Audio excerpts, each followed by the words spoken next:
એક સાચો બનેલો પ્રસંગ તમને વર્ણવું. ઘણા વર્ષો પહેલા રાજકોટની વાત છે. એક બહુ જ સારું ધનાઢ્ય પરિવાર, સત્સંગ સાથે પણ સારી રીતે જોડાયેલું. એમાં એક વ્યક્તિ 30 વર્ષની એમની ઉંમર, તમાકુની આદત, દિવસમાં 5-7-10 મસાલા ખાતા હશે. અમે સંતો એમને વાત કરી, એમના પરિવારજનો, એમના મોટા ભાઈ, એમના પિતાશ્રી બધા એમને વાત કરી, પણ એ મૂકે નહીં. બધાએ કીધું કોઈક દિવસ કેન્સર થઈ જશે ને તો રોતા પણ નહીં આવડે. એક દિવસ સવારે બ્રશ કરતા હતા ને લોહીની ઉલટી થઈ.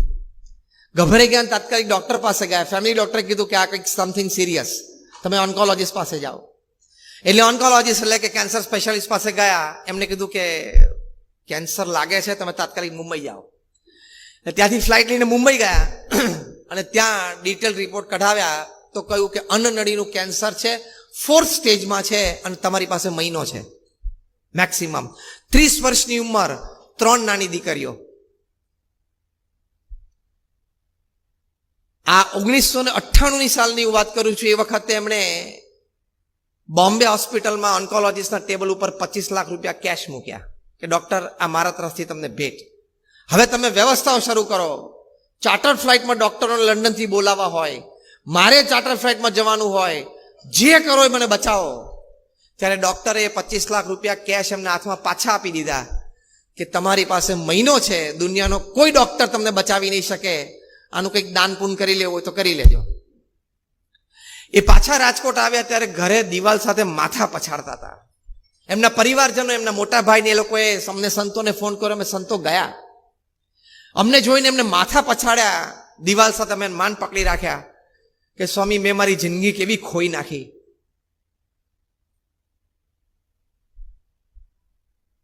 એક પડીકી પાછળ મેં મારી જિંદગી ખોઈ નાખી, અમારી નાની 3 દીકરીઓ. અને હજી પોતાની ઉંમર 30 જ વર્ષની, એમના પત્નીની ઉંમર 28 વર્ષની. અને એક દિવસ સવારે એમનો પરિવારજનમાંથી એમના મોટા ભાઈનો ફોન આવ્યો કે સ્વામી તાત્કાલિક આવો, હવે કદાચ રહેશે નહીં. સવારના પોરમાં 7 વાગે અમે ત્યાં પહોંચ્યા અને ત્યારે છેલ્લો ડચકો ખાતા હતા. આ ભગવાન સ્વામિનારાયણ પ્રમુખ સ્વામી મહારાજની મૂર્તિ અમે એમને છાતી ઉપર મૂકી, એ દર્શન એમણે કર્યા અને આંખ બંધ થઈ ગઈ. એટલે તમારે એવું માની નહીં લેવાનું કે મને નહીં થાય, થશે ને તે દિવસે રોતા નહીં આવડે. કેન્સરના અર્લી ડિટેક્શન માટેનો પ્રકલ્પ છે. એ પ્રસંગે આપણે હાજર થયા છીએ તો સામેથી આપણે કેન્સરને વેલકમ ન કરવું એ પ્રતિજ્ઞા પણ આજના પ્રસંગે લેવી પડશે. શ્વેતલભાઈ, બરોબર ને? This is a cancer early detection van, but you will have to decide. તમારે નક્કી કરવું પડશે કે મારે આને નોતરવું નથી. તમારામાંથી ઘણા બધા 2 હાથ પોળા કરીને કેન્સરને ક્યારે જલ્દી આવે ભેટીને મારા ઘરમાં એને બેસાડું એની માટેની તમારી પૂર્ણ તૈયારીઓ છે. ખબર તમને? ખબર પડે છે શું બોલું છું? આ 6 પ્રકારના કેન્સર આ વેનમાં ડિટેક્ટ થશે. એમાં એક માઉથ કેન્સર છે. એ તમે રોજ ગુલાબ જાંબુ ખાવ છો ને એના લીધે થાય છે. શેના લીધે થાય છે? તમાકુ ચ્યુ કરો છો અથવા સિગરેટ પીવો છો. હું તમને કોઈને હાથ ઊંચા કરવાનું નહીં કહું. I don't want to make you embarrassed. પણ તમને આશ્ચર્ય થશે, ખાલી ભારતમાં, આપણા દેશની વાત કરું છું, આપણા દેશમાં દર કલાકે 82 લોકો ટબેકો રિલેટેડ કેન્સરથી મૃત્યુ પામે છે. દર કલાકે. બીજા બધા કેન્સરથી કદાચ મૃત્યુ બીજા પામતા હશે, પણ ખાલી તમાકુ સંબંધિત કેન્સરથી દર કલાકે 82 જણા. આપણો આ કાર્યક્રમ શરૂ થયો લગભગ 2 કલાક પૂરા થવા આવ્યા અને 164 લોકો તમાકુના કેન્સરના લીધે મૃત્યુ પામ્યા. એટલે કે રોજના 2000 લોકો ભારતમાં તમાકુના કેન્સરથી મૃત્યુ પામે છે. એ કેન્સરને આપણે નોતરવા બેઠા છીએ. એનું એક સબકોન્શિયસ માઇન્ડમાં આધાર એ રહે છે કે હવે 10,000 જણા તમાકુ ખાય છે, એમાંથી 2-5% થાય છે. અને સબકોન્શિયસ માઇન્ડમાં શું છે? હું એ 2-5%માં નથી જ, બસ. એવું તને કોણે લખી આપ્યું છે? બીજું, મારી બાજુમાં પેલા જસકાકા રહે છે ને, એ 13 વર્ષના હતા ને ત્યારથી તમાકુ ખાય છે, અને આજે 25 તમાકુના માવા ખાય છે. આજે એમને 70 વર્ષ થયા, 57 વર્ષથી 25 માવા ખાય છે. એને કાંઈ નથી થયું તો મને ક્યાં થશે? આ પણ એક સબકોન્શિયસ માઇન્ડમાં વિચાર રહે છે. પણ એ સમજી રાખવાનું કે દરેકની બ્લડની રિએક્શન સિસ્ટમ જુદી હોય. 50 વર્ષ સુધી રોજના 50 માવા ખાતા હોય તો ન પણ થાય, અને તમે 2 માવા ખાતા હોય તો 5 વર્ષે લાગી પણ જાય. આ રેન્જ છે આખી મોટી. હવે એ રેન્જમાં તમે ક્યાં છો કેવી રીતે ખબર પડશે?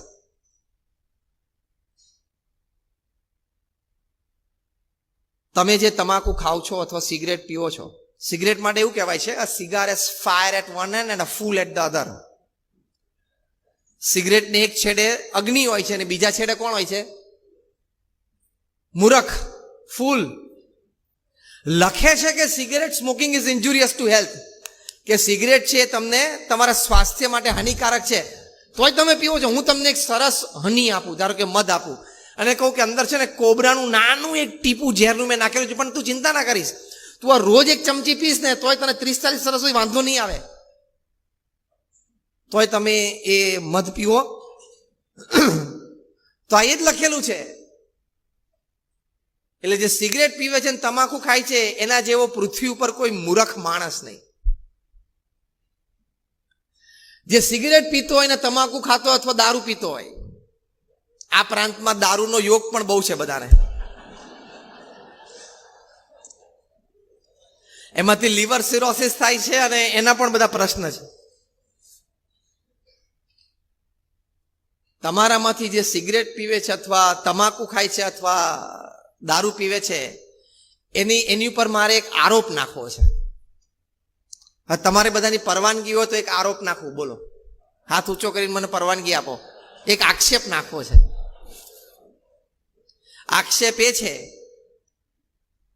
કે તમે જે સિગરેટ પીવો છો કે દારૂ પીવો છો અથવા તો તમાકુ ખાઓ છો, તમને તમારા પત્ની અને પરિવાર માટે કોઈ પ્રેમ નથી અને તમને એની કોઈ પડી નથી.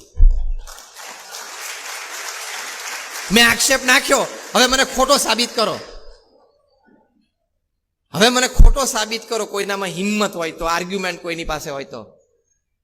મેં તમારી ઉપર આક્ષેપ નાખ્યો કે તમે તમાકુ ખાઓ છો કે સિગરેટ પીવો છો એટલે તમને તમારી પત્ની માટે કોઈ પ્રેમ નથી, તમને તમારા પરિવારજનો, બાળકો કે વૃદ્ધ માતા પિતા પ્રત્યે કોઈ પ્રેમ નથી. હું મરી જાઉં ને રખડી પડે તો એનું નસીબ, એવી ભાવના તમે સેવો છો. અને મારા વગર આખો પરિવાર એ રજડી પડે એની મને કોઈ પડી નથી. મારા પત્ની કરતાં મને આ પડીકી વધારે વાલી છે. મારા નાના માસૂમ બચ્ચાઓ કરતાં મને સિગરેટ વધારે વાલી છે. હું સિગરેટ સાથે રહીશ, પરિવાર સાથે કરતાં સિગરેટ મને વધારે વાલી છે. આવો તમારો અભિપ્રાય છે. કેમ બધા સ્તબ્ધ થઈ ગયા?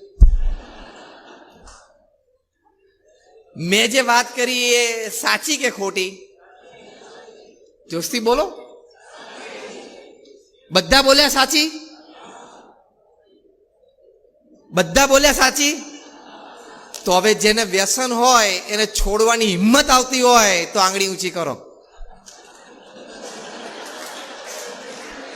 જો એક જણાની હિંમત થઈ, we give him a big hand.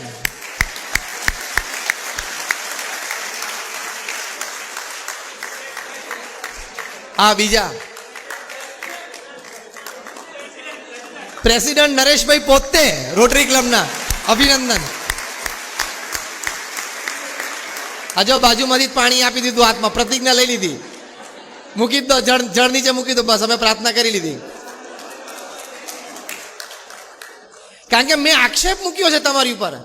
તમે તમાકુ ખાઓ છો એટલે તમને તમારી પત્ની પ્રત્યે પ્રેમ નથી, તમારા સંતાનો પ્રત્યે પ્રેમ નથી, તમને એની પડી જ નથી. You are not a family man. તમને મોઢા ઉપર કહું છું, તમે ખાઓ છો. You are not a family man જો તમે તમાકુ ખાતા હોય તો. ઝાટકો વાગતો હશે આમ. પણ તમે સંતને બોલાવ્યા છે એટલે અમે તો સાચી વાત કરવાના. અમારે તમારી પાસેથી કોઈ સ્વાર્થ નથી. અમે બોલવાનો રૂપિયો નથી લેતા. BAPS ના કોઈ સંત પાસે બેંક એકાઉન્ટ નથી. BAPS ના કોઈ સંત પૈસાને અડતા નથી. અમે ભૂલથી ક્યાંક પૈસા પડે ને હાથ અડી જાય તો અમારે 25 વખત ધોવા પડે. એટલે we don't touch money, we don't keep money, we don't have money. This is for your good. તમારા સારા માટે અમે તમને કહીએ છીએ. એટલે તમને પાછું એવું ના થાય કે હવે તો સરસ સેવાઓ ઉપલબ્ધ થઈ ગઈ છે,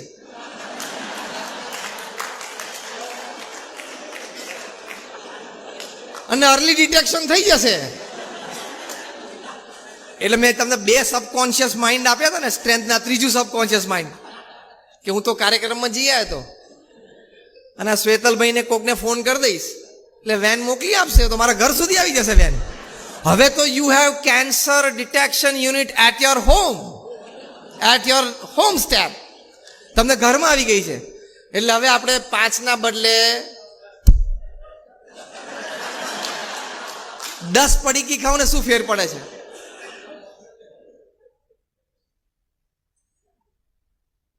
એવા નેગેટિવ વિચાર કરવાની જરૂર નથી. આ તો ખાલી મેં આનંદ માટે વાત કરી છે. તમને એવો વિચાર છે એવું નથી કહેતો કે ભાઈ હવે કેન્સર ડિટેક્શન યુનિટ આવી ગયું એટલે હું કરું વધારે.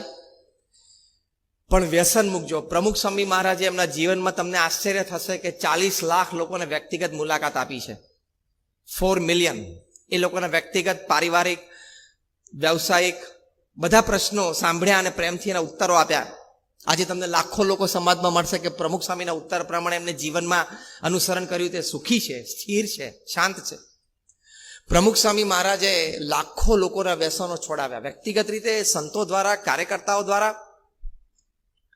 આ અમારા વિવેક સ્વરૂપ સ્વામી બેઠા છે, આખા તિથલ બેલ્ટના એ સાક્ષી છે કે પ્રમુખ સ્વામી મહારાજ અને સંતો કાર્યકર્તાઓ કેટલા હજારો લોકોના વ્યસનો છોડાવ્યા, હજારો લોકોને વેજીટેરિયન કર્યા. કારણ કે આખો પટ્ટો છે, ત્યાં પાછું એક શાકાહારી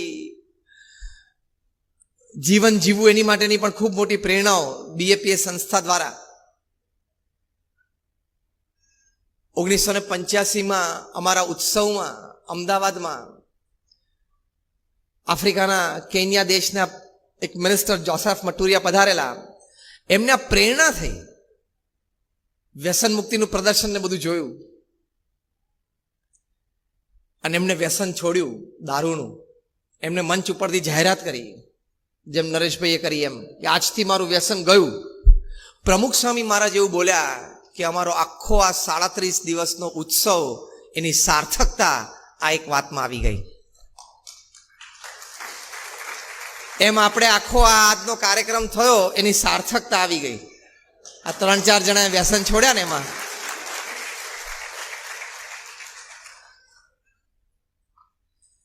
સાથે સાથે કેન્સરનું એક મોટું કારણ નોનવેજ ફૂડ પણ છે. હા, એ પણ સાયન્ટિફિકલી પ્રૂવ થયેલું છે કે તમે માંસાહાર કરો છો એ પણ તમારું સ્વાસ્થ્ય બગાડે છે. તમે જોજો, સૌથી વધારે પેટના રોગોના દર્દીઓ હશે ને એમાં 90% માંસાહારી લોકો હશે. તમે કુદરતી શાંતિથી વિચાર કરો કે ભગવાને આપણી સિસ્ટમ માંસાહાર માટે બનાવી જ નથી. જે માંસાહાર કરતા હોય ને એને નખ લાંબા હોય, એના દાંત મોટા હોય, બેમાંથી એકેય આપણે છે નહીં. એના ઇન્ટેસ્ટાઇનમાં જે ડાયજેસ્ટિવ જ્યુસીસ પ્રોડ્યુસ થાય, જે ખોરાકને પચાવે, તે બહુ જ એસિડિક હોય, કારણ કે એને તો માંસને પચાવવાનું ને. તો આપણા તો બાઇલ જ્યુસીસ છે, એ પણ આપણે સાયન્સમાં ભણ્યા છીએ. અને એ પણ નહીં વિચારવાનું કે માંસાહાર ખાઈએ તો તાકાત આવે. દુનિયાનું સૌથી શક્તિશાળી પ્રાણી હાથી એ શાકાહારી છે. દુનિયાની સૌથી second most strongest animal rhino એ પણ શાકાહારી છે. એટલે રોટલી દાળ ભાત શાકમાં તાકાત નથી એવું નહીં માનવાનું. રોટલી દાળ ભાત શાક વાળા પણ વાંખેડે સ્ટેડિયમ કુદાવે છે. હા,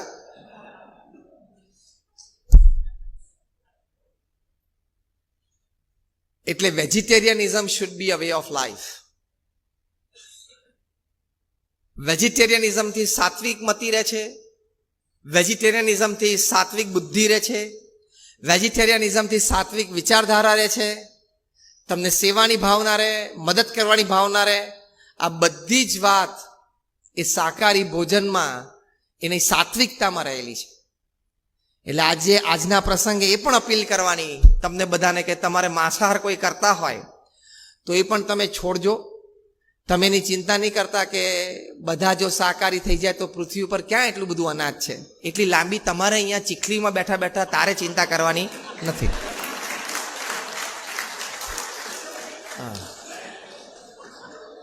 ઘણા એવી ચિંતા થાય. એક જણા એક વખત અમે વ્યસન મુક્તિની વાત કરતા, એક જણાએ મને પ્રવચન પછી મંચ ઉપર આવીને કીધું, સ્વામી તમે વાત કરો છો કે વ્યસનથી કેન્સર થાય છે, તો વ્યસન નથી કરતા નથી થતું? મેં કહ્યું થાય છે ને, તો પછી એવું એમણે પૂછ્યું. પછી મેં એને પ્રશ્ન પૂછ્યો કે ઘરમાં આખો પરિવાર એ કોઈ પ્રસંગે બહાર જાય અને તાળું મુખ્ય દરવાજે વાસીને જાય તો તાળું તોડીને પણ ચોરી નથી થતી? તો કે થાય છે ને. મેં કોઈ એનો મતલબ એમ કે તાળા ખુલ્લા રાખવાના, ચોરી નસીબમાં થશે, ભલે ખુલ્લું રહ્યું એવું કરીને જાવ છો? કે તાળા બંધ, તાળા મારેલા હોય છે તોય તૂટે છે ને ચોરી થાય, તો ખુલ્લું રાખો નસીબમાં છે થશે. એમ તમે એમ કહો નસીબમાં છે કેન્સર થશે, ખાવ ને તો વહેલું થાય, પેલી જેમ ચોરી વહેલી થાય એમાં વહેલું થાય. 1991માં ત્યાં અમે કલ્ચરલ ફેસ્ટિવલ ઓફ ઇન્ડિયા અમેરિકામાં ઉજવ્યો હતો. તેમાં એક પ્રદર્શન રાખેલું, બ્યુટીફુલ બોર્ડરલેસ વર્લ્ડ. એ પ્રદર્શન અંતર્ગત એક આ વેજીટેરિયનિઝમનો સ્પોટ હતો. એમાં બહુ જ સરસ એક ઇમોશનલ આર્ગ્યુમેન્ટ અમે મૂકેલી. તમે ખાલી એવી એક કલ્પના કરો કે કદાચ કોઈ સુપર હ્યુમન રેસ હોત બીજા કોઈ પ્લેનેટ ઉપર, અને એ લોકો પાસે એવી સુપર હ્યુમન રેસ એટલે કોઈ એવી વાત કે શક્તિ હોત કે ગમે ત્યારે સુપીન થાય આપણા પૃથ્વી પર આવી જાય, અને તમે તમારા નાના નાના બાલ બચ્ચા સાથે ભોજન લેતા હોય, ટીવી જોતા હોય, બારીમાંથી હાથ નાખીને તમારા 2 બચ્ચાને લઈ જાય અને તમારી સામે આમ કાચા ને કાચા ખાવા માંડે, તો તમને કેવું લાગે છે? એવું મરઘીને પણ લાગે છે, એ પણ અસ્તિત્વ છે. એવું મરઘીને પણ લાગે છે કે મારા ઈંડા લઈ જાય છે, મારા બચ્ચા લઈ જાય છે, એને પણ લાગણી છે. અને પશુઓમાં કેટલી બધી લાગણી હોય છે. તમે ડિસ્કવરી ચેનલ અથવા તો બીબીસીની આ બધી વાઇલ્ડ લાઈફ સિરીઝ આવે છે, એમાં જોજો પશુઓ કેટલા લાગણીશીલ હોય છે. હવે એ લાગણી તમે દુભાવો પછી તમને હાઈ લાગે કે ના લાગે? લાગે જ. એ કર્મ બહુ ભયંકર લાગે તમને. તમને એમ લાગે કે આમ ધંધામાં કેમ જામતું નથી? તમને એમ લાગે ઘરમાં 1-2 જણાની તબિયત કેમ બગડેલી જ રહે છે? તમને એમ લાગે કે આ દીકરાને દીકરાની વહુને ઝઘડા કેમ ચાલ્યા કરે છે? પણ this is the circle of karma. You disturb somebody's family, the karma will disturb your family. તમે એક મરઘીના પરિવારને ડિસ્ટર્બ કર્યો, એક કર્મ ફરતું ફરતું તમારી પાસે આવશે, તમારું પરિવાર પણ ડિસ્ટર્બ થશે જ. આ કર્મનો સિદ્ધાંત છે.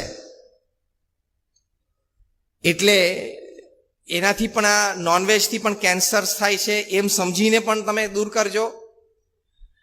નોનવેજ ફૂડ્સથી આવો એક કર્મ પણ તમને લાગે છે સમજીને પણ નોનવેજ ફૂડ દૂર કરજો. નોનવેજ ફૂડથી કેન્સર સિવાય બીજા ઘણા બધા રોગ થાય છે, એનાથી પણ તમે દૂર, એ સમજીને પણ તમે એ દૂર કરજો. શુદ્ધ અને પવિત્ર જીવન જીવવું એ મનુષ્યનું કર્તવ્ય છે. પ્રમુખ સ્વામી મહારાજને એક વખત અમદાવાદમાં એક IAS થનાર યુવાને પૂછ્યું કે જીવનના અંતે મૃત્યુ નિશ્ચિત છે, તો જીવન જીવવાનો હેતુ શું છે? પ્રમુખ સ્વામી મહારાજ એનો બહુ સુંદર ઉત્તર આપ્યો. પહેલી વાત કરી કે પોતાની સાંસારિક જવાબદારીઓ બરોબર નિભાવવી. જીવન જીવવાના હેતુમાં પ્રમુખ સ્વામી મહારાજે 5 વાત બતાવી કે પોતાની સાંસારિક જવાબદારીઓ બરોબર નિભાવી. બીજી વાત આ બતાવી કે શાસ્ત્ર પ્રમાણે પવિત્ર જીવન જીવવું, નિર્વ્યસની પવિત્ર જીવન જીવવું, શાકાહારી રહેવું, અને પોતાના વ્યવસાય પ્રામાણિકપણે કરવા. ત્રીજી વાત આ કરી જે આજનો પ્રસંગ છે કે અન્યને મદદરૂપ થવું, નિસ્વાર્થ ભાવે જે કંઈ જેનાથી થઈ શકે જેટલું થઈ શકે. જેમ પરિમલભાઈએ વાત કરી કે આપણે મદદ 2 રીતે કરી શકીએ છીએ, ફિઝિકલ અને ફિનાન્શિયલ. એક વાક્ય તમે બોલ્યા હતા. તો આપણાથી જે કંઈ મદદરૂપ થઈ શકે અને મદદરૂપ થવું, એ વાત પ્રમુખ સ્વામી મહારાજે ત્રીજી કરી હતી, જીવન જીવવાનો હેતુ. ચોથી વાત કરી હતી કે પોતાના આત્માનું કલ્યાણ કરવું, અને 5મી વાત કરી હતી ભગવાન પ્રત્યે શ્રદ્ધા અને ભક્તિ દ્રઢ કરવા. તો આ જીવન જીવવાનો હેતુ છે. મેં તમને બીજો અને ત્રીજો મુદ્દો સમજાવી દીધો. 5 મુદ્દા જે પ્રમુખ સ્વામી મહારાજે કયા: જીવન જીવવાનો હેતુ, સાંસારિક જવાબદારીઓ બરોબર નિભાવવી, શાસ્ત્રો પ્રમાણે પવિત્ર જીવન જીવવું અને વ્યવસાય પ્રામાણિકપણે કરવા, અન્યને મદદરૂપ થવાનો પ્રયત્ન કરવો, પોતાના આત્માનું કલ્યાણ કરવું અને ભગવાન પ્રત્યે શ્રદ્ધા અને ભક્તિ દ્રઢ કરવા. આ 5 થાય એટલે તમારો જીવન જીવવાનો હેતુ સ્પષ્ટ થાય. એક સર્વે પ્રમાણે 22% of the people upon this earth are rudderless. એટલે શું? 22% પ્રજાને ખબર જ નથી કે મારો દિવસ ને મારું અઠવાડિયું મારો મહિનો કેવી રીતે જાય છે. બસ ઉઠે ને હરે ફરે ને ખાઈ પીવે ને કર્યા કરે ને આજ પાછો ટીવી જોઈને પાન મસાલા ખાઈને બીડીઓ પીને સુઈ જાય. 22% પ્રજા તો આમને આમ જતી રહે છે પૃથ્વી પરથી. તમને ખબર છે રોજ 1.5 લાખ પૃથ્વી પરથી જાય છે. 24 કલાક એટલે ઓલમોસ્ટ 86,200 સેકન્ડ. એમાં 1.5 લાખ લોકો પૃથ્વી પરથી જાય છે. દર 2 સેકન્ડને પૃથ્વી પરથી 3 લોકો જાય છે. આપણે પ્રસંગ શરૂ કર્યો 2 કલાક જેવું થયું ધારો કે, તો તમે ગણો કે 120 મિનિટ થઈ. 120 મિનિટ એટલે 12 6 72 એટલે લગભગ 7200 સેકન્ડ થઈ. 10,000 જતા રહ્યા. અને ભગવાનની ઈચ્છા હોય અને કાલનો આખો દિવસનું ફૂલ કોન્સન્ટ્રેશન નવસારી ચીખલી ઉપર મૂકી દેતો,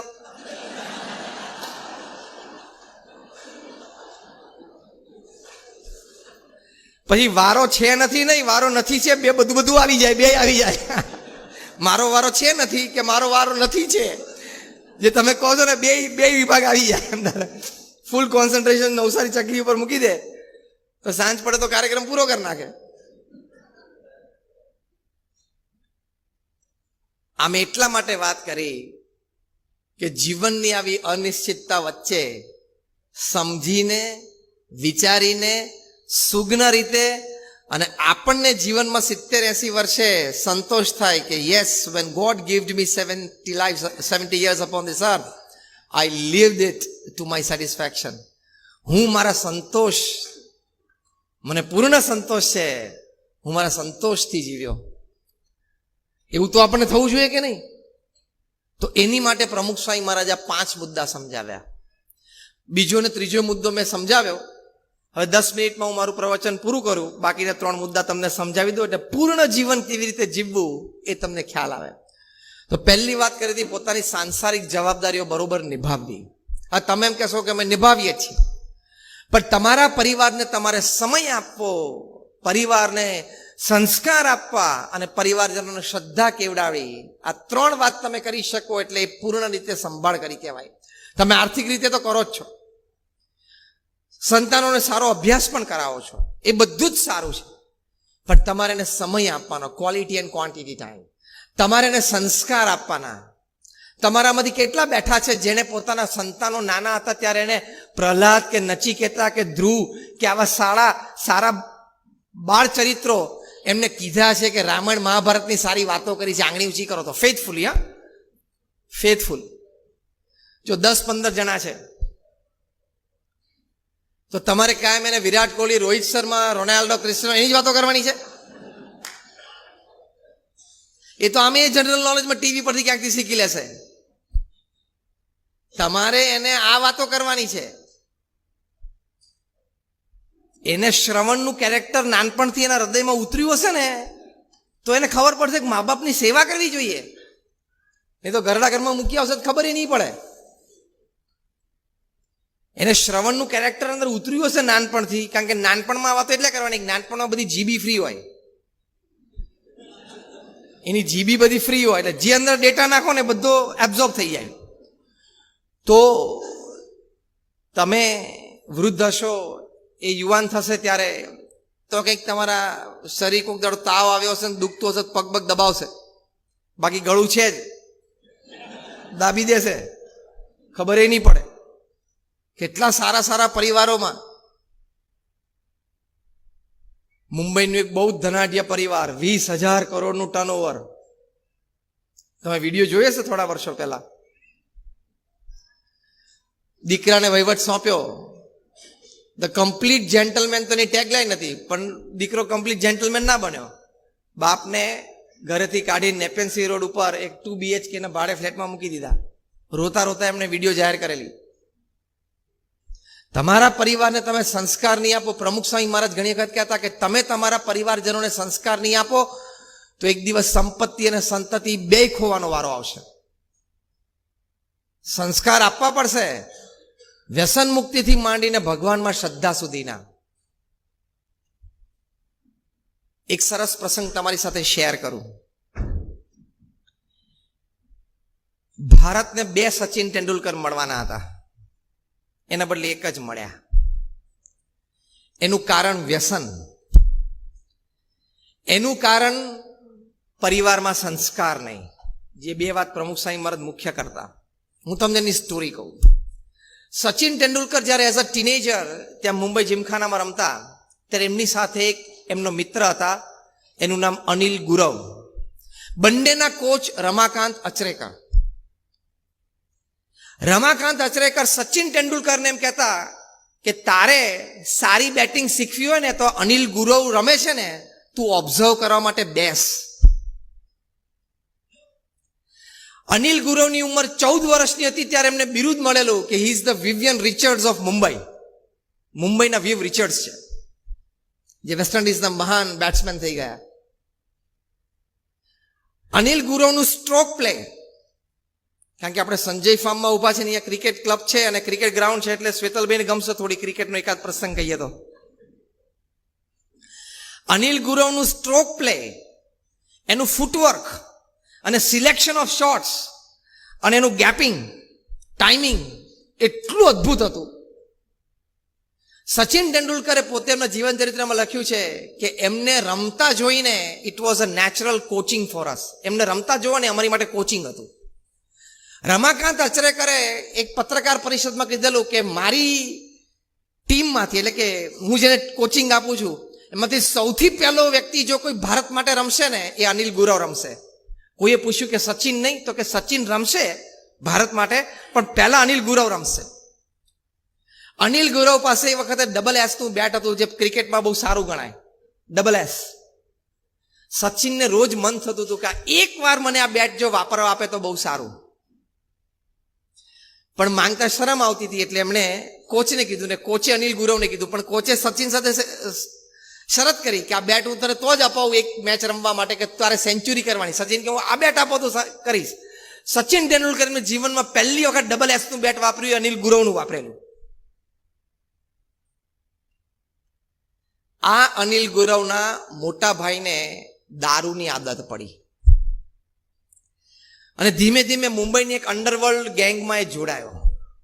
એના લીધે પોલીસની ઇન્કવાયરી ઘરે શરૂ થઈ અને અનિલ ગુરવના મધરને અને અનિલ ગુરવને ઇન્કવાયરી માટે પોલીસ સ્ટેશને બોલાવે.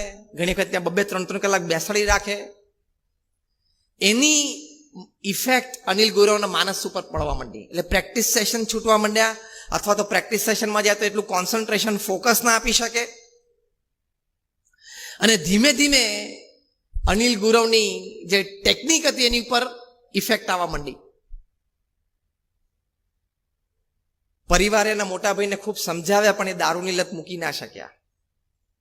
ખૂબ સમજાવ્યા પણ આ બધી અંડરવર્લ્ડની જે કંઈ પ્રવૃત્તિઓ હોય એ પણ છોડી ના શક્યા. એની ઇફેક્ટ અનિલ ગુરવના માનસ ઉપર પડી. વારે વારે પોલીસ સ્ટેશન જવાનું, વારે વારે ઇન્કવાયરી આવે, વારે વારે જામીન તરીકે જવાનું, અને પ્રેક્ટિસ સેશન ચૂકતા ગયા. એમ કરતા કરતા ક્રિકેટથી દૂર થતા ગયા. એ ક્યારેય ભારત માટે ન રમી શક્યા. આજે જ્યારે હું આજના દિવસે તમને આ પ્રસંગ કહું છું ત્યારે આ અનિલ ગુરવ મુંબઈમાં નાલા સોપારામાં એક નાની 150 સ્ક્વેર ફીટની રૂમમાં રહે છે. આજે પણ એ આટલું મોટું કરિયર ચૂકી ગયા એટલે એ પણ સ્ટ્રેસમાંથી બહાર નથી આવી શક્યા. એ પણ દારૂના અઠંગી વ્યસની થઈ ગયા અને આખી પોતાનું કરિયર અને જીવન એ બરબાદ થઈ ગયું.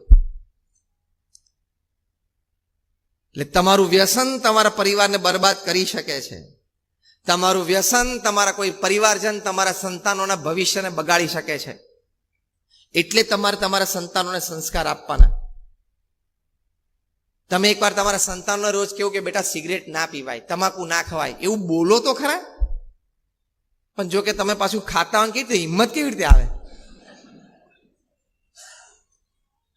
તમે પોતે જ વ્યસન કરતા, એટલે આ સંસ્કાર એને આપવાના અને આવા મહાન પાત્રોની એને વાતો કરવાની. શ્રવણ, પ્રહલાદ, નચિકેતા, ધ્રુવ, ઇટ હેઝ પાવર. 1991 જ્યારે મેં બ્યુટીફુલ બોર્ડરલેસ વર્લ્ડ એક્ઝિબિશન કર્યું, ત્યાં એક શ્રવણનું ડાયરોમાં હતું. શ્રવણ એના માતા પિતાને કાવડો બેસાડીને ખભા ઉપર લઈને જાત્રાએ નીકળ્યા. તો ત્યાં બધા 5, 10, 15 જણાનું ગ્રુપ ભેગું થાય એટલે અમારા સ્પોર્ટ ગાઈડ છે એને આખી સ્ટોરી કે સમજાવે. તો એમાં એક મિડલસેક્સ કાઉન્ટી કોલેજના ગ્રાઉન્ડમાં એક્ઝિબિશન હતું. એના સેક્રેટરી હતા મિસ સિલ્વિયા. એ ગ્રુપમાં ઊભા હતા. એમણે આ શ્રવણની વાત સાંભળી એટલે એકદમ ઇમોશનલ થઈ ગયા અને રડવા માંડ્યા. એટલે અમારા સ્પોર્ટ ગાઈડે કીધું કે ma'am, can I help you? તો કે નો પ્લીઝ લીવ મી અલોન. એમ કરીને દોડીને પાર્કિંગમાં ગયા અને ત્યાંથી એમની ગાડી લઈ અને સીધા ઘરડા ઘરમાં ગયા. અને ઘરડા ઘરમાં જઈને મા બાપને કીધું કે તમે ગાડીમાં બેસી જાઓ, તમારા કપડાં ને મેડિસિન હું લઈ લઉં છું. અને મા બાપને આશ્ચર્ય થયું કે આવું બને નહીં કોઈ દિવસ. તો કે આજથી તમે જીવો ત્યાં સુધી હું તમારી સેવા કરીશ. આઈ વિલ બી યોર શ્રવણ. એક અમેરિકન લેડી, એના શ્રવણનું પાત્ર જોઈને આટલી બધી પ્રેરણા મળી. તો આપણા તો બ્લડમાં ને જીન્સમાં ને ડીએનએમાં, આપણી પરંપરામાં આ બધી વાતો છે, પણ તમારે એને જાગૃત કરવી પડે. અને એ એમના પેરેન્ટ્સને લઈને સીધા આપણા એક્ઝિબિશન સ્થળે આવ્યા. તે એક્ઝિબિશન સ્થળ ઉપર એમને બતાવ્યું કે આ પ્રસંગથી મને આ પ્રેરણા મળી છે. અને પછી તો 15, 17, 20 વર્ષ સુધી એમના મા બાપ જીવ્યા, ત્યાં સુધી ઘરે રાખીને એમણે સેવા કરી. તમે તમારા મા બાપને ઘરડા ઘરમાં મૂકી આવશો ને, તો સેમ રૂમની ડુપ્લિકેટ ચાવી ખિસ્સામાં રાખી મૂકજો. 25 વર્ષ પછી કામમાં આવશે. કારણ કે તમારા સંતાનો જોઈ લીધું કે આપણે ગેલેરીમાંથી પેલું બિલ્ડિંગ દેખાય ને, ત્યાં ઘરડા થાય ત્યારે મૂકી આવવાના. હમણાં મેં એક બહુ ઇમોશનલ કાર્ટૂન જોયું. ક્યાંકથી વોટ્સએપ પર ફરતા ફરતા મારી પાસે આવ્યું. Very emotional, perhaps the most emotional cartoon I had ever seen. એટલે પિક્ચર રાધર. કે ઘરડા ઘરમાંથી એક રિસેપ્શનિસ્ટ લેડીએ ફોન કર્યો. હાથમાં ન્યૂઝપેપર હતા. અને ફોન કર્યો કોઈ વ્યક્તિને કે ભાઈ તમે એક એડવર્ટાઇઝમેન્ટ આપી છે આજે છાપામાં કે મારો કૂતરું ખોવાઈ ગયું છે અને 3 દિવસથી ઘરે નથી આવ્યું. તો કોઈને જો આ કૂતરાનો ફોટોગ્રાફ છે એડવર્ટાઇઝમેન્ટમાં મૂકેલો, કે કોઈ જોવો ક્યાંય પણ, તો તાત્કાલિક મારા નંબર ઉપર ફોન કરો. તો કે તમારું કૂતરું અમે જોયું છે એટલે તમને ફોન કર્યો. તો કે ઓહ, ક્યાં છે, હું અત્યારે જ આવી જાઉં લેવા માટે. તો કે હું ઘરડા ઘરમાં બોલું છું ને અત્યારે કૂતરું તમારી માતાના ખોળામાં રમે છે. ખબર પડી કેટલી ડેપ્થ છે આ વાતમાં. અત્યારે હું ઘરડા ઘરમાંથી બોલું છું. જે ઘરડા ઘરમાં તમારી માતાને તમે અહીંયા મૂક્યા છે, એના ખોળામાં કૂતરું અત્યારે રમે છે. એ કૂતરું એ લાગણી સમજી શક્યો, દીકરો સમજી શક્યો નહીં. અને કૂતરું ખોવાઈ ગયું તો જાહેરાત આપી, પણ એ પેલા એની માને તો એ ઘરડા ઘરમાં મૂકી આવેલા. Your parents took care of you when you are kids. It's your responsibility to take care of them when they are old. એ તમારી જવાબદારીમાં આવે છે. તો પ્રમુખ સ્વામી મહારાજ આ સંસ્કારની વાત કરતા. આ ફેમિલી વેલ્યુઝ છે. દિલ્હીમાં રોજ 40 ડિવોર્સ કેસ નોંધાય છે. મુંબઈમાં રોજ 50. હૈદરાબાદ, સિકંદરાબાદ, 2 ટ્વિન સિટી ભેગી કરો એટલે રોજના 100. બહુ ઝઘડા થાય. ટોલરન્સ જ નહીં, એક્સેપ્ટન્સ નહીં, કોમ્પ્રોમાઇઝ નહીં, એડજસ્ટમેન્ટ નહીં. ગમે તેવું મેડ ફોર ઈચ અધર કપલ હોય ને, એમાં સમજવાનું 70-30 નો રેશિયો હોય. 70% બધું અનુકૂળ હોય, 30% તો કોમ્પ્રોમાઇઝ, એડજસ્ટમેન્ટ કરવું જ પડે. બાંદ્રામાં, મુંબઈમાં જે ડિવોર્સ કેસીસ આવે છે, એમાંથી 5% તો 60 વર્ષની ઉંમરના કપલના આવે છે. તારે 30 વર્ષ ચાલી ગયું, 35 વર્ષ, તો 10 વર્ષ નહીં ચાલે. આ ફેમિલી વેલ્યુઝની પ્રમુખ સ્વામી મહારાજ વાત કરે છે. 25 લગ્ન થયા હોય, 60 થયા તો 35 તો ચાલી ગયું. તો 10 ચલાવી લે ને, 70 તો અમે પૂરું થવાનું છે. એકાદાનું બીજો 2-5 જીવી કાઢે. અને you know the funny reasons. તમને આશ્ચર્ય થશે કે આ 60 કે 60+ જે કપલ્સ ડિવોર્સ માટે ફાઇલ કરે છે ને, એના કારણો તમે વાંચો તમને આશ્ચર્ય થશે કે પ્રથમ 10 કારણમાં એક કારણ પંખાની સ્પીડ પણ છે.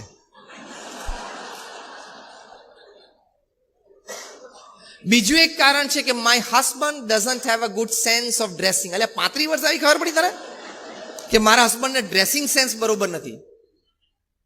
હવે 60 વર્ષે પછી શું ડ્રેસિંગ હોય, જબ્બો લેંગો પર એટલે બહુ થઈ ગયું.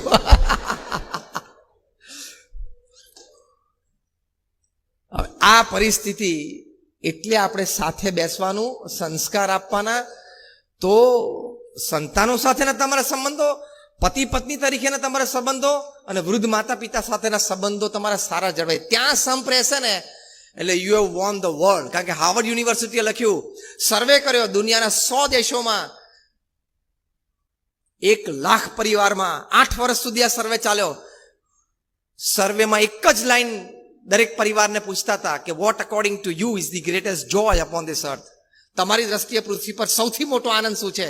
67% રિસ્પોન્ડન્ટ્સે કીધું spending quality and quantity time with your near and dear ones whom you love and respect, who loves and respects you is the greatest joy upon this earth. પૃથ્વી પર સૌથી મોટો આનંદ આ છે કે જે પરિવારજનો પ્રત્યે તમને પ્રેમ અને આદર છે અને એ પરિવારજનોને તમારા માટે પ્રેમ અને આદર છે, એની સાથે સમય વિતાવવો, આનંદ કરવો એ પૃથ્વી પર સૌથી મોટો આનંદ છે. પણ તમારે એટલી બધી ચિંતા દેશની છે ને તમે જમતી વખતે પણ ડાબા હાથમાં ફોન રાખો છો. કારણ કે $5 ટ્રિલિયન ઇકોનોમી બને દેશની, એની બહુ મોટી જવાબદારી તો તમારી જ છે, ચીખલીવાળાની જ. તમે જમણા હાથમાં કોળિયો અને ડાબા હાથમાં ફોન હોય, એટલો બધો તમને ફોન પ્રિય છે. એટલે પછી એમાં પારિવારિક મૂલ્યો અને પારિવારિક સંસ્કાર ક્યાં આવવાના? ખબર ના હોય કે તમારા સંતાનો ક્યાં ફરતા હોય, શું કરતા હોય. જો ને અત્યારે મુંબઈમાં એક બહુ મોટી સેલિબ્રિટીનો છોકરો ખેલ નથી કરતો 2 દિવસથી, ક્રુઇઝ ઉપર. બોલો, ક્રુઇઝ ઉપર નાર્કોટિક્સ છે ને, ખેલ ચાલે છે ને મોટો, ખબર છે કે નહીં? કોઈ કંટ્રોલ જ ના હોય. કારણ કે સવારે એક આમ જાય, એક આમ જાય, એક આમ જાય, એક આમ જાય. તો એ તમારે ફેમિલી વેલ્યુઝ આપવા પડશે. અને એની માટે આ સંપ, એકબીજાને મળવાનું, TAAC formula, TAAC, tolerance, acceptance, adjustment and compromise રાખવાનું જ. તો જ પરિવાર સાથે રહી શકશો. નહીં તો આવા પ્રશ્નો ઊભા થશે. આ તો હસતા હસતા એક વચ્ચે વાત આવી. એક કિશોર એના પપ્પાને પૂછ્યું કે પપ્પા, ત્રેતા યુગમાં રામ ભગવાને એમના પિતાની વાત માની એટલે મહાન થયા. સતયુગમાં પ્રહલાદ એમના પિતાની વાત ન માની એટલે મહાન થયા. તો કળિયુગમાં મારે શું કરવાનું? મારે તમારી વાત માનવાની કે નહીં માનવાની? એટલે એના પપ્પાએ બહુ સુંદર જવાબ આપ્યો અનુભવથી કે બેટા, કળિયુગમાં મારે કે તારે મહાન થવું હશે ને તો આપણે બંને તારી મમ્મીની વાત માનવી પડશે.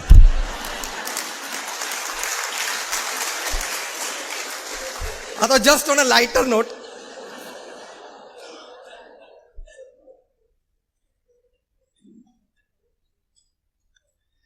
કારણ કે એક પતિ પત્નીને 50 વર્ષ લગ્ન જીવનના પૂરા થયા ને એટલે સારું ફંક્શન ઓર્ગેનાઇઝ કર્યું, ફ્રેન્ડ્સ અને રિલેટિવ્સ બધા, કે 50th marriage anniversary, it's a big event. અને કપલ સ્ટેજ ઉપર બેઠા હતા, એમના બધા ફ્રેન્ડ્સ રિલેટિવ્સ બધા બેઠા હતા. It was wonderful going. અને બધા 1-2 મિનિટ માટે સ્ટેજ ઉપર આવે, પોતાનો કોઈ પર્સનલ એક સારો પ્રસંગ એક કપલ સાથે હોય તો શેર કરે, ભાઈ એક વખત અમે 10 વર્ષ પહેલા આ પ્રસંગે સાથે હતા, આનંદ કર્યો, અથવા કંઈક સેવા કરી, અથવા તો એમના જીવનનો કોઈ સદગુણ હોય કે મેં નજીકથી એમનું જીવન 30 વર્ષથી જોયું છે અને આવી એક સરસ વાત એમના જીવનમાં છે, વોટ એવર, બધા શેર. એટલે આનંદ ચાલતો હતો, માહોલ હતો, આખો 3 કલાક ચાલ્યો. એમાં એક ચીખલીનો બુદ્ધિશાળી માણસ બેઠેલો,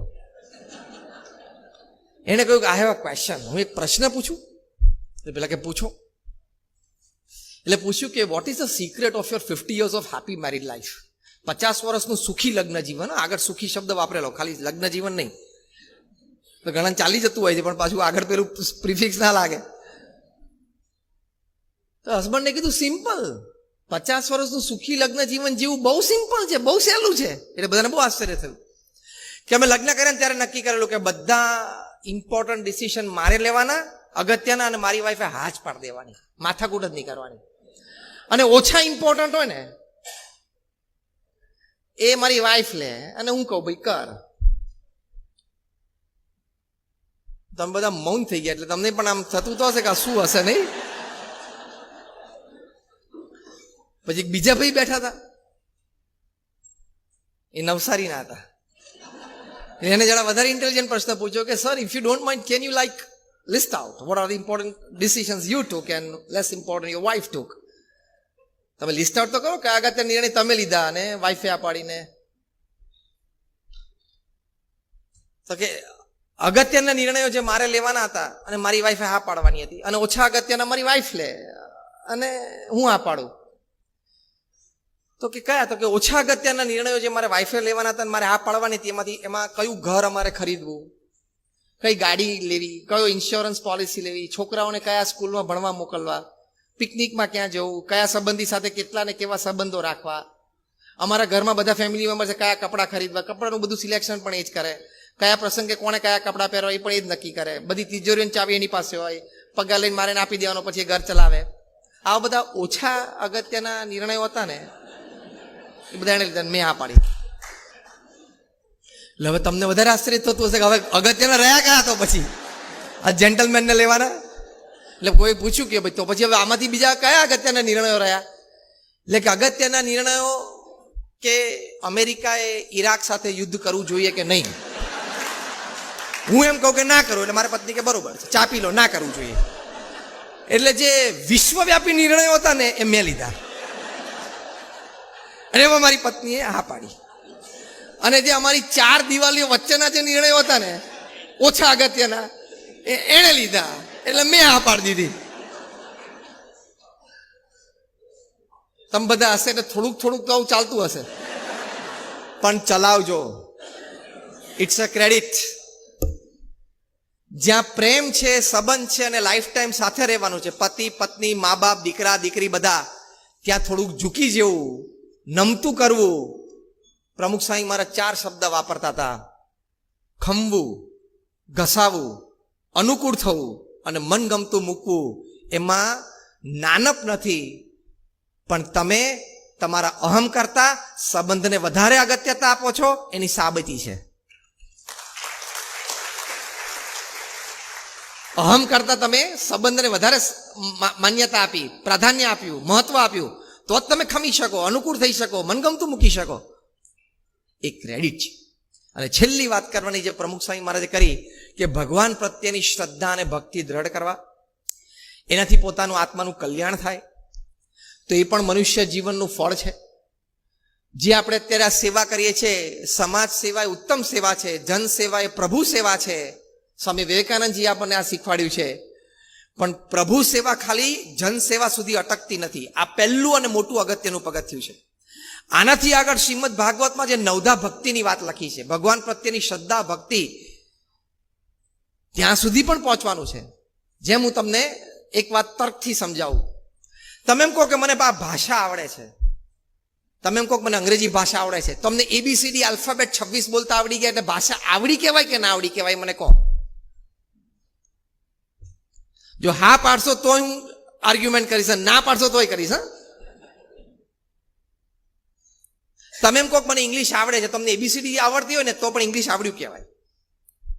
પણ છતાં એ ભાષા આવડી ના પણ કહેવાય ને, કારણ કે તમને જે શબ્દ પ્રયોગ નથી આવડતા, સ્પેલિંગ નથી આવડતા, શબ્દોને ગોઠવીને એક વાક્ય બનાવતા નથી આવડતું. એ બધું શીખવાનું ને. એટલે પહેલા ABCD શીખાય, પછી શબ્દો શીખાય, પછી શબ્દોની ગોઠવણી આવે, પછી વાક્યની રચના થાય, ગ્રામર શીખવું પડે, વ્યાકરણ. પછી તમે ભાષા લખી શકો, બોલી શકો અને સાંભળીને સમજી શકો. એ ત્રણેય વાત આવે ત્યારે તમે ભાષા શીખ્યા કહેવાય. એમ ભગવાન પ્રત્યેની શ્રદ્ધા ભક્તિ નું પ્રથમ મોટું પગથિયું એ જન સેવા છે. પછી આગળ આગળ ભગવાન પ્રત્યેની શ્રદ્ધા ભક્તિ નિષ્ઠા એ પણ એને આ પાછળના પગથિયા છે. તો આપણે ત્યાં સુધી પણ પહોંચવું છે. એટલે જનસેવા એ જ પ્રભુ સેવા નહીં, જનસેવા અને પ્રભુ સેવા. પ્રમુખ સ્વામી મહારાજે BAPSમાં 162 પ્રકારની સામાજિક, શૈક્ષણિક, સાંસ્કૃતિક, તબીબી, પર્યાવરણ લક્ષી પ્રવૃત્તિઓ ચલાવી. અમને 1100 સંતોને એની સેવામાં રાખ્યા. અમે પણ 8-10 કલાક આ નાની મોટી સંસ્થાઓ ચલાવીએ છીએ. જેમ કોરોનાની વાત કરી નરેશભાઈએ, એમ અમે ત્યાં અટલાદરામાં, બરોડામાં પીક ઉપર હતું જ્યારે આ એપ્રિલ મેમાં સેકન્ડ વેવ. એપ્રિલની 12મી તારીખે સવારે નિર્ણય થયો કે આપણે ફિલ્ડ હોસ્પિટલ ઊભી કરવી. એપ્રિલની 15મી તારીખે એટલે 96 કલાકમાં અમે 500 ઓક્સિજન બેડની હોસ્પિટલ ઊભી કરી દીધી મંદિરના કેમ્પસમાં. 500 ઓક્સિજન બેડ, આખું ફાઉન્ડેશન કરી, એની ઉપર 13,000 લીટરની લિક્વિડ ઓક્સિજનની ટેન્ક અને એક બેડ સુધી કોપર ટ્યુબિંગ. એમાં અમે સંતો અને કાર્યકર્તાઓ બધા રાત દિવસ સેવા કરી. 2200 પેશન્ટે ટ્રીટમેન્ટ લીધી. અમે ભગવાનને પ્રાર્થના કરેલી કે મંદિરના કેમ્પસમાં ફિલ્ડ હોસ્પિટલ ઊભી થઈ છે તો અહીંયા કોઈ પોતાની જાન ગુમાવવો જોઈએ નહીં. અહીંયા જે પણ પેશન્ટ આવે એ સાજા થઈને જાય અને એમના પરિવાર સાથે પાછા પહોંચી જાય. ભગવાને કૃપા કરી અને અમારી ફિલ્ડ હોસ્પિટલમાં 2200 પેશન્ટમાંથી એક પણ વ્યક્તિએ દમ છોડ્યો નથી. બાજુમાં અમારી નિરામય હોસ્પિટલ છે જે BAPS સંસ્થાની છે, ત્યાં 30 બેડ છે. 30 બેડ તો અમે 1.5 વર્ષ સુધી કોરોનામાં ચલાવ્યા. 1.5 વર્ષ સુધી ત્યાં આપી ટ્રીટમેન્ટ. આ બધા પેશન્ટ, એના સગાવાલા, ડોક્ટર્સ, પેરામેડિકલ સ્ટાફને 3 ટાઈમનું જમવાનું મંદિર તરફથી અમે આપતા. સવારે 11 વાગે કંઈ ફ્રૂટ, સાંજે 4 વાગે ટી, કોફી, કુકીઝ, બિસ્કિટ્સ આપતા હતા. બધી જ વ્યવસ્થાઓ કરી. પણ સાથે સાથે એ હોસ્પિટલમાં સવાર સાંજ ઓડિયો સ્પીકર સિસ્ટમ ઉપર ભગવાનના નામ સ્મરણની ધૂન પણ વાગે.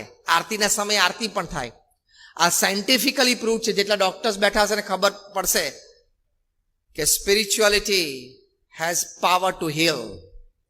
અધ્યાત્મમાં તમારા રોગને નાબૂદ કરવાની શક્તિ છે.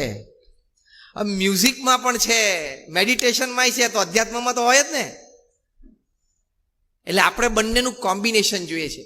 વિજ્ઞાન આપણને સ્વસ્થ મનુષ્ય આપે છે, અધ્યાત્મ આપણને સ્વસ્થ માનવતા આપે છે. આપણે બે જોઈએ છે. સ્વસ્થ માનવ અને સ્વસ્થ માનવતા બે જોઈએ છે. એટલે વિજ્ઞાન અને અધ્યાત્મ બંનેની જરૂર છે. એટલે ભગવાન પ્રત્યેની શ્રદ્ધા અને ભક્તિ સાયન્ટિફિકલી પ્રૂવ છે કે તમે જ્યારે ટેન્શનમાં આવી જાઓ ત્યારે તમને પરસેવો વધી જાય, હાર્ટબીટ્સ વધી જાય, બ્લડ પ્રેશર વધી જાય. It happens. તો એ વખતે તમારા બ્લડ સ્ટ્રીમમાં 2 હાર્મોન્સ રિલીઝ થાય છે. કોર્ટિઝોલ છે અને બીજું એપિનેફ્રિન છે, જેના લીધે આ બધી ઇફેક્ટ આવે. એ વખતે તમે જો ભગવાનનું નામ સ્મરણ ચાલુ કરી દો, આ doctor Andrew Newberg, doctor H.G. Koenig અને university of Philadelphia, university of પેન્સિલ્વેનિયામાં પ્રૂવ કર્યું કે એ વખતે તમે નામ સ્મરણ ચાલુ કરી દો. પણ એ વખતે સ્પેરવિલની જેમ તમે ઉપયોગ કરો નામ સ્મરણ, એવું નહીં. હા, એ રોજની પ્રેક્ટિસ હોવી જોઈએ. તો એ વખતે તમારા બ્લડ સ્ટ્રીમમાં એન્ડોફિન નામનું એક હાર્મોન રિલીઝ થાય છે. એ એન્ડોફિન છે એ આ કોર્ટિઝોલ અને એપિનેફ્રિન આ બંને હાર્મોનની ઇફેક્ટને, એના પ્રભાવને દબાવે અને તમને જરા આમ કામનેસ, કુલનેસ, સ્ટેબિલિટી એનો તમને અનુભવ થવા માંડે. તો નામ સ્મરણમાં તાકાત છે કે તમારા હાર્મોન સિક્રેશન ચાલુ કરી દે. આવા નાના મોટા 50,000 રિસર્ચ પેપર વૈજ્ઞાનિકોએ ધર્મ બાબતના, અધ્યાત્મ બાબતના, પ્રાર્થના, નામ સ્મરણ, મેડિટેશન, મંદિરે દર્શન, સંતોનો સમાગમ, શાસ્ત્રનું વાંચન, એવા 50,000 રિસર્ચ પેપર તૈયાર કર્યા છે. ધર્મના લોકોએ નહીં, હા, વિજ્ઞાનના લોકોએ. એટલે એ પણ વાત સાચી છે. એટલે તમારે તમારા સંતાનોને સંસ્કારમાં આ ભગવાનની શ્રદ્ધા પણ શીખવાડવાની. કારણ કે ગણપતિનો શીખવાડવાનો જવાબદારી તમારી છે. સ્કૂલ તો ગધેડાનો જ શીખવાડશે. એટલે મોટો થઈને પછી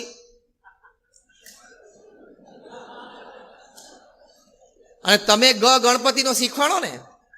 ધારો કે સ્કૂલમાં તમે કહો કે ગણપતિનો, એટલે ઘણા બધા સમાજના પ્રવાહો ઊભા થાય કે તમે તો ભણતરનું ભગવીકરણ કરો છો, તમને તો બિન સાંપ્રદાયિકની અર્થ જ ખબર નથી.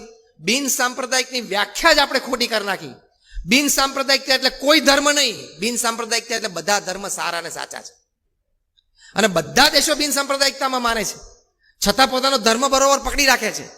ઇંગ્લેન્ડ જેવા દેશમાં કાયદો પસાર થયો છે કે ઇંગ્લેન્ડની ધરતી ઉપર ભણતો કોઈ પણ છોકરો હોય, કોઈ પણ વિદ્યાર્થી હોય, એ ધોરણ 12 સુધી એને ઇંગ્લેન્ડનો જ ઇતિહાસ ભણાવવાનો, યુરોપનો નહીં, રશિયાનો નહીં, એશિયાનો નહીં, અમેરિકાનો નહીં. કેમ? તો કે દેશ પ્રત્યેની અસ્મિતા જાગે. પછી કોલેજમાં ગયા પછી એને કોર્સ લેવો તો લઈ શકે, ભાઈ યુરોપિયન હિસ્ટ્રી ભણે, બીજો હિસ્ટ્રી ભણે. 12મા ધોરણ સુધી એને બ્રિટિશ હિસ્ટ્રી જ ભણવાનો.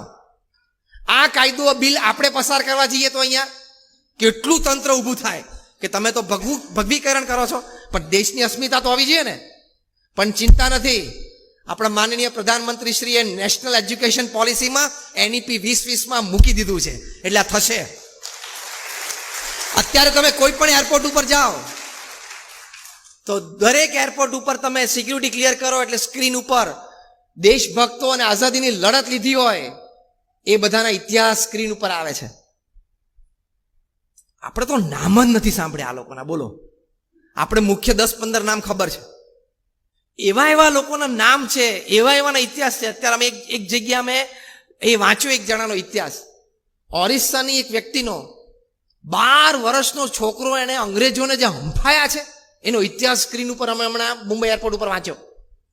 આવા તો કેટલા છે, એ આપણને ભણાવવામાં આવે.